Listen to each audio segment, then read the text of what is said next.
जब हम रहली अपने घरे, अपने बाबैया घरे, अपने बाबैया घरे हो। बहिनी सनामा क खेलनी सुपेलिया तय मोतिया हलोरली मैं मोतिया हलोरली हो।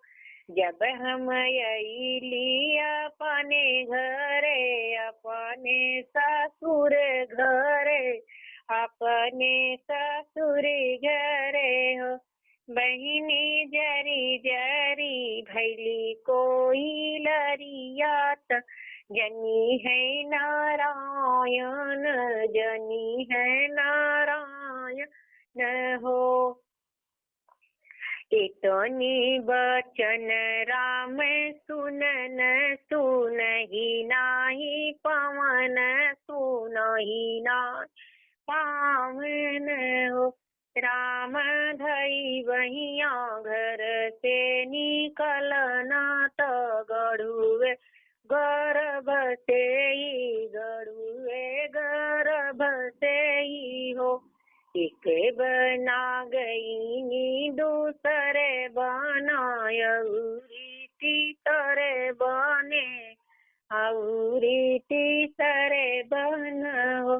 बहिनी तीसरे में छिहली का पेड़वा, तो सीताय रज करई, सीताय रज करई हो। केहो मोरे आगे पीछे रही है, बान्हल लटिया छोड़ी है, बान्हल लटिया छोड़ी है न हो। छिहली के हो मोर जगी है सौरिया, सौरिया मोरी दुख केरी, सौरिया मोरी दुख केरी हो। वन में से निकले बना सपटी नित, सीता से रजक रही, सीता से रजक रहे हो।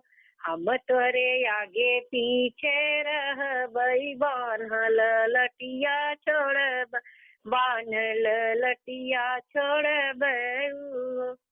सीता हम तो हर जग बई सौरिया, सौरिया तोरी सुख केरी, सौरिया तुहरी सुख केरी हो। छवही नवे मास बीतन, तलो जन्म नहीं लो जन्म लेन हो। बहिनी बाज लागे अन अंध बधैया, उठन लागे सोहर, उठन लाग सोहर हो। मोरे पिछवारा माही नौआ, बेगे चलियावा, बेगे चलियावा। नौआ कुसवा के लोचना बनावा, अयोध्या पहुँचावा, अयोध्या पहुँचावा।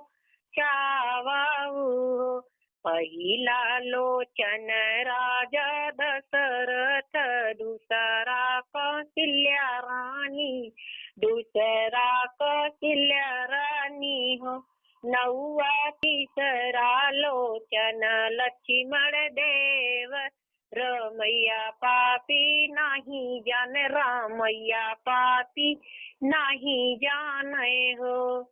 चारी चौखंड पोखरवा, रमैया दतुअनी कर, रमैया दतुअनी कर हो। बहिनी पछावा उलटी राम चितम, लोचन ठोर सोहै, लोचन ठोर सोहला हो। पहिला लोचन राजा दशरथ, दूसरा कौशल्या रानी, दूसरा कौशल्या रानी हो।